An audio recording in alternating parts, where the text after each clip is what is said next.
Aujourd'hui, nous allons découvrir les différences essentielles entre ces magnifiques créatures du ciel, les faucons et les éperviers, deux des chasseurs les plus étonnants de la nature. Mais se ressemblent-ils vraiment autant? Ou existe-t-il une différence fondamentale entre eux? Qu'est-ce qui les rend uniques? Reste jusqu'à la fin de la vidéo pour tout apprendre sur ces merveilles du ciel. Faucons ou éperviers? Le casse-tête des noms. Les véritables faucons. Ils appartiennent au genre Falco, au sein de la famille des Falconidae. Les éperviers. Ils appartiennent généralement au genre Accipitae et autres de la famille des Accipitridae. Et non, ce n'est pas qu'une histoire de nom. C'est une différence de conception, de chasse, d'histoire évolutive et même de personnalité.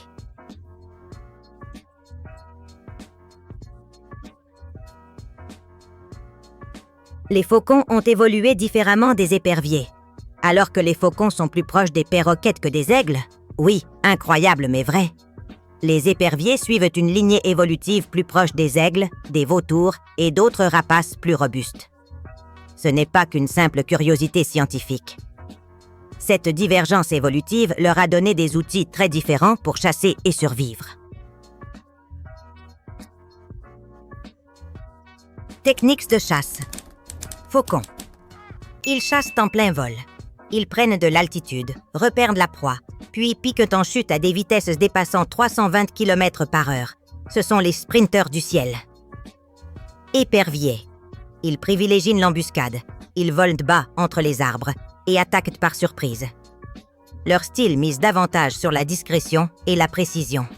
Structure cérébrale et comportement. Des études ont montré que les faucons présentent une plus grande densité neuronale dans la partie du cerveau dédiée au vol à haute vitesse et à la vision longue distance. Les éperviers, pour leur part, ont une aptitude supérieure à manœuvrer dans des environnements complexes comme les forêts denses. Relation avec l'être humain. Les faucons sont utilisés en fauconnerie depuis des siècles, de l'Empire mongol jusqu'au Moyen-Orient. Le faucon pèlerin était si prisé au Moyen Âge que seule la noblesse avait le droit de l'entraîner. Les éperviers ont également été utilisés en fauconnerie, surtout en Europe, mais de manière moins fréquente. Cependant, certaines espèces comme la buse de Harris, Parabuteo unicinctus, sont devenues très populaires pour leur docilité et leur travail en groupe. Quelque chose d'assez unique chez les rapaces. Anecdote historique. Pendant la Seconde Guerre mondiale, des faucons furent entraînés par les Britanniques pour intercepter les pigeons voyageurs de l'ennemi. Le faucon pèlerin est l'animal le plus rapide du monde. En 2005, un individu nommé Frightful a atteint 389 km/h lors d'une expérience supervisée par la BBC et National Geographic.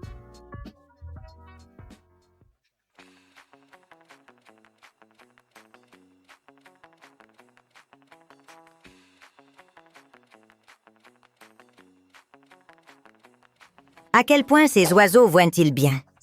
Un faucon peut repérer sa proie à plus de 3 km de distance. Sa rétine compte près d'1 million de photorécepteurs par millimètre carré. Les éperviers ne sont pas en reste. Leur acuité visuelle est tout aussi impressionnante, mais ils ont un avantage supplémentaire, une meilleure perception du mouvement parmi les branches denses. Un fait fascinant. Les yeux du faucon possèdent une fovea double, ce qui lui donne à la fois une vision binoculaire à longue distance et une vision périphérique. Les éperviers ont eux aussi une vision adaptée à la forêt. Ils détectent le moindre mouvement dans les fourrés, un atout essentiel pour chasser en milieu fermé. Comment chassent-ils et que mangent-ils? Les faucons chassent à très grande vitesse, avec des attaques en piqué à plus de 300 km/h. Ils préfèrent des proies en plein vol. Autres oiseaux, chauves-souris ou gros insectes. Les éperviers sont des chasseurs furtifs. Ils guettent depuis une branche et attaquent par des vols rapides et courts. Ils chassent généralement au cœur de la végétation. Curiosité. Certains faucons bombardent des tortues depuis les hauteurs pour briser leur carapace, comme s'ils lâchaient des pierres. Les éperviers sont opportunistes. Ils se nourrissent de ce qu'ils trouvent sur leur territoire. Des grenouilles et des serpents jusqu'aux oiseaux ou aux écureuils.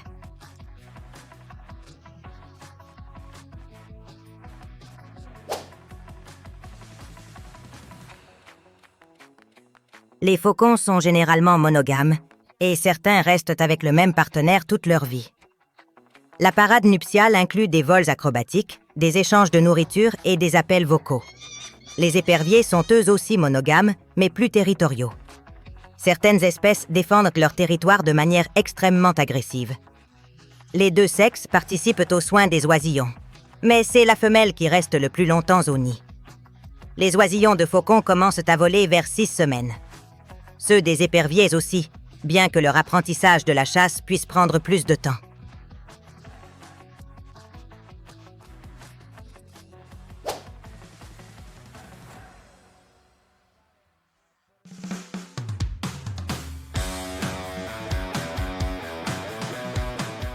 Les faucons se trouvent sur tous les continents sauf l'Antarctique, bien que des fossiles prouvent que durant l'Éocène, ils y ont bel et bien vécu. Les éperviers ont une répartition encore plus vaste, des forêts tropicales jusqu'au toundra, même si beaucoup préfèrent les forêts ouvertes. Un contraste fascinant. Tandis que le faucon gerfaut, majestueux et énergique, règne dans les cieux glacés de l'Arctique, son cousin, l'épervier des poules, choisit un habitat complètement différent, recherchant chaleur et humidité dans les zones tropicales. Mais si tu pensais que ces chasseurs ne dominaient que la nature sauvage, détrompe-toi. Tous deux ont montré une incroyable capacité d'adaptation, apprenant à coexister au cœur des villes. Des faucons nichant sur les gratte-ciels, hauts et solennels, et des éperviers chassant les pigeons sur les places publiques, en plein tumulte humain.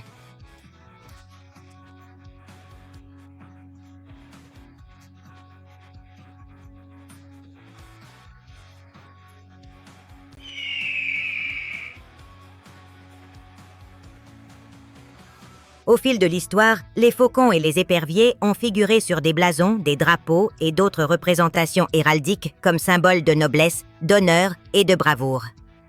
Cela a consolidé leur image d'emblème de pouvoir et de fidélité. Dans l'Europe ancienne, par exemple, les faucons étaient des symboles des monarques.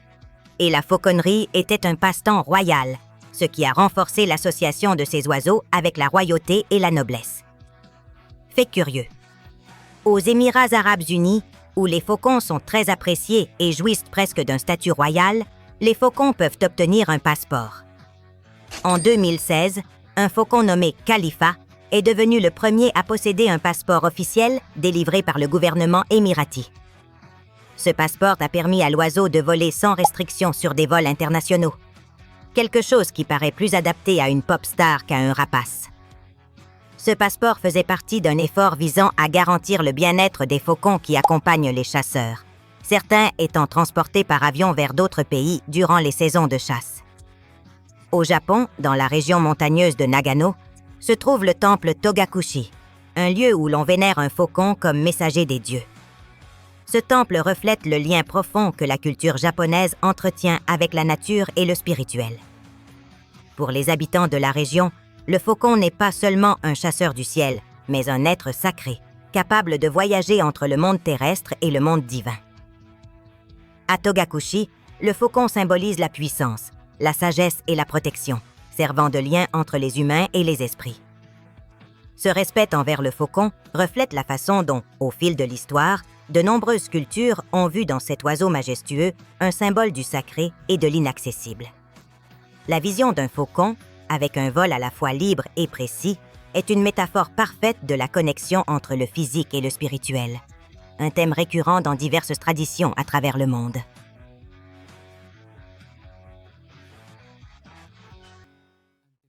Commençons par les ailes. Les faucons ont des ailes longues, fines et pointues. Leur forme ressemble à une lance ou à une dague volante. Elles sont faites pour voler vite, couper le vent et effectuer des piquets en ligne droite. Si tu vois un oiseau avec des ailes en V très aiguës, tu regardes probablement un faucon.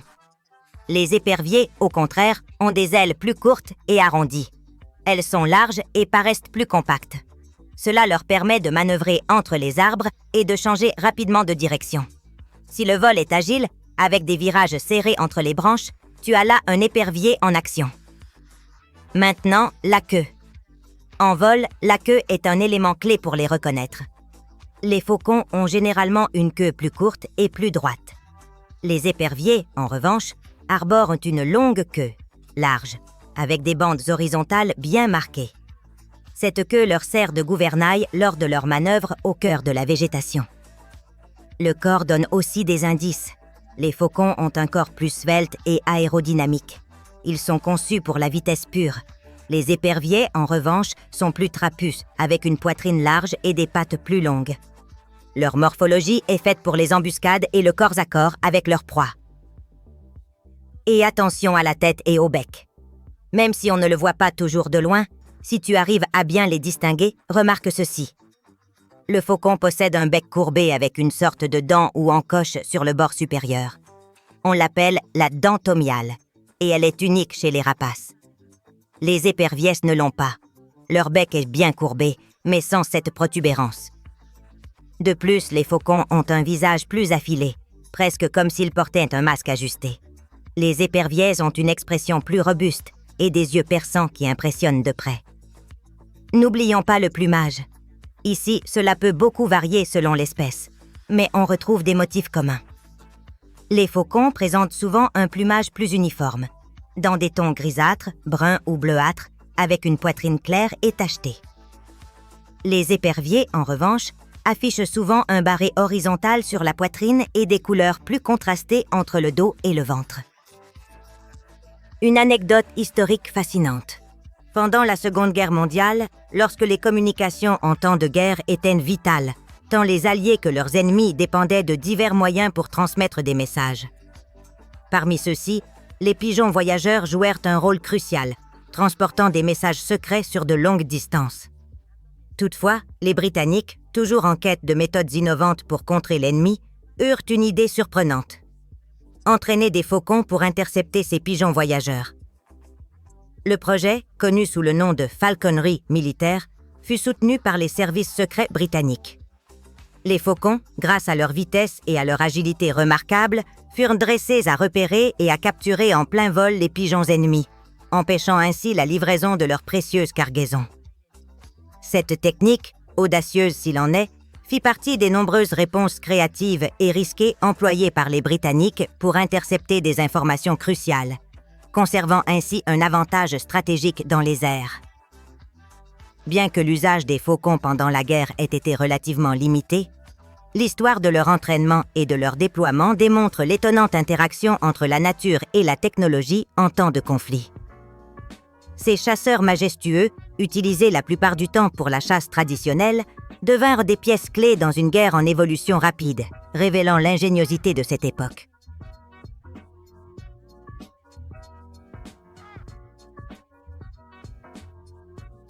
Et pour une dernière curiosité, parlons d'un aspect tout aussi intéressant du faucon. Son dimorphisme sexuel inversé, un phénomène où les femelles sont généralement plus grandes que les mâles. Dans de nombreuses espèces d'oiseaux, les mâles sont plus grands. Mais chez les faucons et les éperviers, c'est la femelle qui l'emporte en taille. Ce trait n'a rien d'un hasard. La plus grande robustesse de la femelle lui offre un avantage significatif pour chasser des proies plus volumineuses, ce qui lui permet d'assurer la nourriture nécessaire pour l'élevage des jeunes. Pendant ce temps, les mâles, plus agiles et plus rapides, se spécialisent dans la capture de proies plus petites. Ce phénomène biologique peut être vu comme une adaptation évolutive qui renforce l'équilibre des forces dans le monde naturel, où chaque membre de l'espèce joue un rôle vital pour la survie. Ainsi, tandis que les femelles dominent par la taille et la puissance, les mâles demeurent essentiels grâce à leur dextérité et leur vitesse. Maintenant, tu le sais, faucons et éperviers ne sont pas seulement différents, ils représentent deux manières complètement distinctes de dominer le ciel. Deux prédateurs aux outils uniques, aux adaptations incroyables et à l'histoire qui croise la nôtre depuis des temps immémoriaux. Lequel choisis-tu? Si tu aimes ce genre de comparaison sauvage, n'oublie pas de t'abonner, de mettre un like et d'activer la petite cloche pour ne pas rater le prochain vol à travers le royaume animal. On se retrouve dans la prochaine vidéo, Aventuriers des cieux. À la prochaine!